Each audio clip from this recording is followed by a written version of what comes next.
Okay, welcome back again to MBAbullshitDotCom. So our topic for this video is dividend policy, stock repurchase. So this is a basic video for a basic viewpoint on analyzing stock repurchases. Alright, so remember you can always go back to MBAbullshit.com. Now before this video, it's best if you have already watched my other video on dividend policy and dividend payout, cash dividends. Now note that in this basic view, we show how stock repurchases are good for shareholders. However, if you want a more advanced view used by many business schools, you can also check out my other video on MBAbullshit.com.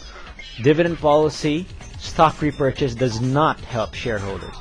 However, you should still watch this basic video first before moving on to that other video so that you'll understand it better. Okay, so don't jump. It's not good to jump. And this basic video is enough to understand the mainstream media or business media like CNBC and stuff like that, which often suggests that stock repurchases are good for the company and it's good to buy shares of stock when that happens and etc. So theoretical view in my other video is more for business school or business students. But still, again, you should watch this basic video first. Okay, yeah, let's start. Now, in my other video on cash dividends, which you should have already watched, we see how it theoretically, well, maybe you should have watched it or not, but it's much better if you have, okay? Okay, we see how it theoretically doesn't help a shareholder or stockholder or company owner if a company uses its excess cash to pay cash dividends to its owners. What if, in a different case, instead of using its excess cash to pay shareholders and stockholders, a company uses its excess cash to buy up or buy back its own shares which are floating around the stock market? Okay, will that benefit the shareholders or stockholders then? Okay, the existing shareholders. So for example, you own shares of stock in one company, and then let's say in Google, and then Google has excess cash and they decide to buy shares of stock, buy back shares of stock from other shareholders out there. Okay, not from you, from other shareholders out there. But you hold on to your Google stock. Now, will this benefit you or not if Google starts buying back the shares from other stockholders? Let's see. Okay, so in this example, Big Banana Fruit Corporation has no debt and $10,000 in assets. Okay, so the entire $10,000 in assets is basically also $10,000 in equity because you have no debt. Okay, and this company earns a total of $2,000 a year in profit.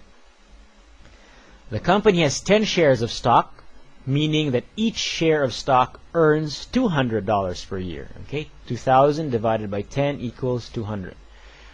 Also, each share sells at the share's worth, which is equal to the $10,000 equity. Okay, why? Because the company has $10,000 in assets and it has no debt. So therefore, the equity is equal to the $10,000 assets. And divided by the 10 shares, that means that each share is worth $1,000. Okay? And that's how much it's selling for right now in the stock market or anywhere. So let's say Bob is a shareholder in the company owning one share of stock worth $1,000. Therefore, Bob owns 10% of the company, right? Because the company has a total of 10 shares.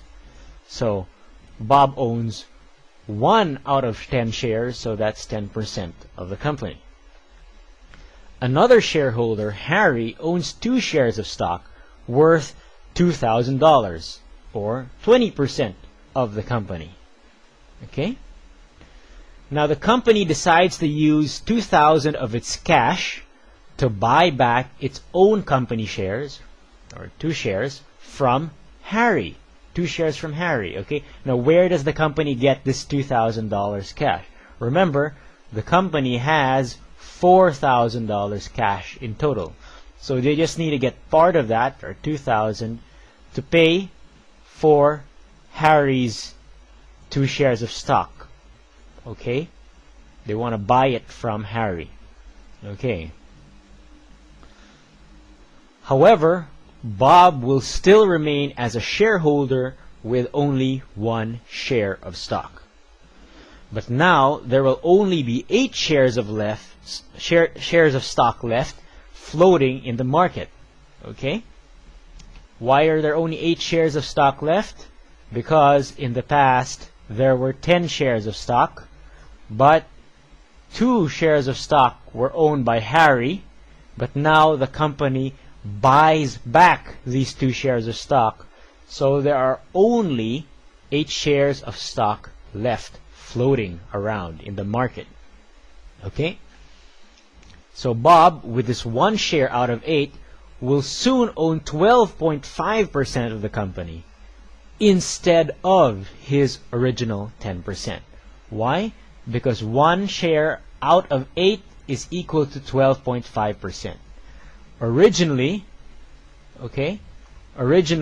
Bob owned 1 share out of 10 shares, which equaled 10%. Okay? So now, Bob, with his 1 share out of 8, will soon own 12.5%, more than his original 10. So the $1 million question here is, does this help Bob or not? He will own, or he now owns, well, doesn't really matter, he will own 12.5% of his company instead of 10%, right? So let's see if this is really good for Bob or not.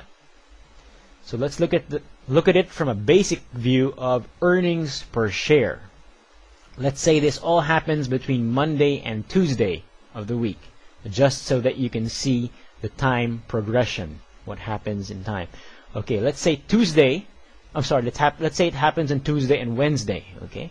So let's say on Tuesday, before the stock repurchase, or before the stock buyback, if you want to call it that, the company earns $2,000 a year. Bob owns 1 out of 10 shares, or 10% of this company. Therefore, Bob's 1 share's earnings will equal 10% times 2,000, and it'll equal $200 a year. Let's say on Wednesday, after the stock was bought back by the company, or after the stock repurchase, okay, the company still earns $2,000 a year, and Bob's 1 share owns 1 out of 8 shares, or 12.5% of this company. So Bob's 1 share's earnings will equal 12.5% times $2,000, or $250 a year, or an extra $50 per year. Okay?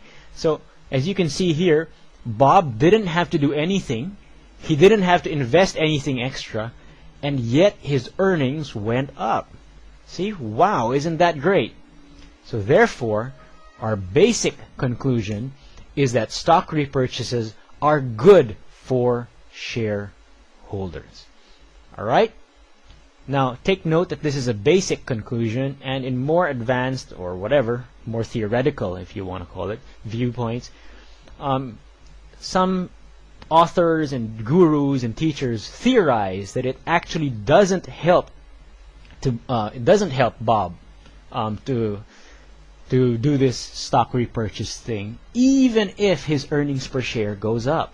And I explained that in my other video on MBAbullshitDotCom entitled Dividend Policy. Stock repurchase does not help shareholders, but that would be too long to include in this video.